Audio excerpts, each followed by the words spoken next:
Oh my, are you a queen? I'm Queen Jeanne d'Albret of Navarre. Wow, but I have a few questions. What is Navarre, and how did you become the queen? I was born in 1528 to King Henry and Margaret. I enjoyed life in royalty.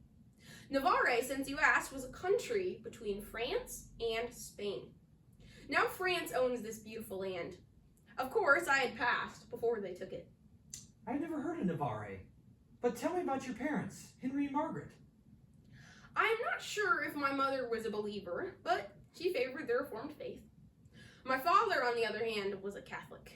He did not like the Reformers and opposed my mother's fondness for them. However, neither of my parents cared about me very much. They saw me as a person who they would give in marriage to some powerful man in exchange for an alliance. That's terrible. It was. So, in 1541, my parents made me marry a duke named William. I protested the marriage several times, but no one cared. I was sent to Plessis-les-Tours shortly after my wedding. Since I was still very young, my parents planned for me to live in a castle until I was older. Then I would live with my husband. However, their plans were destroyed. William soon angered my uncle, who was the King of France. Because of this, the Pope revoked the marriage. It wasn't going well for you. I had never considered my relationship with William as a marriage. My cousin, who became King of France after my uncle's death, agreed with me. Together we found a man to be my husband. His name was Antony. I do not know if Antony was a Christian. Although he sometimes helped the Reformers, he changed to the Catholic faith whenever it became too dangerous. He was a kind man, though. Did you have any children? Yes. We had 5 children. Sadly, 3 of them died at a young age. While enduring the loss of my children, I would often pray to Mary, but all my prayers did no good. My sister-in-law, Eleanor, encouraged me to pray from my heart. I did so, and I began to read the Bible. Then I found true peace. From then on, I began to consider the Reformed faith. Let me tell you a little about the Reformers. They were very firm in their beliefs, and they refused to worship Mary or agree with the doctrines of the Pope. They were also persecuted. I'm sure you were hesitant to openly display your faith. You're very right. But several Reformers encouraged me. I eventually declared allegiance to the Reformers and vowed to honor God during my reign. You were bold.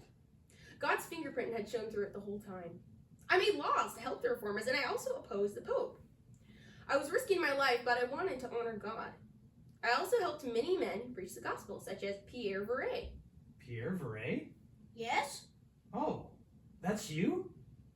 Yes, this is Pierre Viret, a reformer from Switzerland. Would you like to tell your story?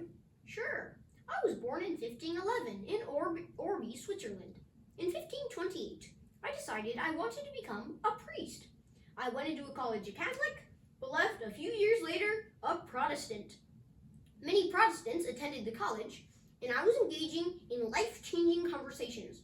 But persecutions were mounting in Paris, where I was studying, so in 1531 I returned home to Orby. What happened then?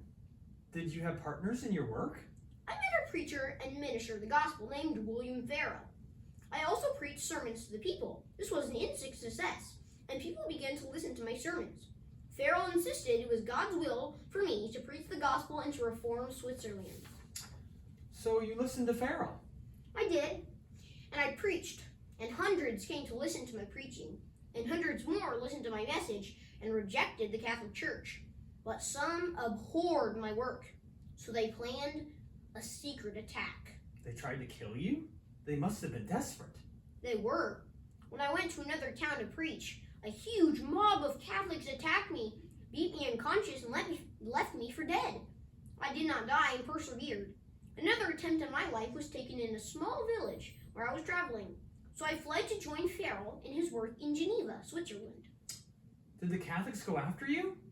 Yes, so we were not safe. The Catholics tried to poison us with a bowl of poisoned soup. We both ate it and amazingly survived. However, I was very sick for the most of my life after then from the effects of the poison. But we began to grow. John Calvin of Geneva joined Farrell in the spreading of the gospel. I worked at a university for some time, teaching the ways of the Reformation.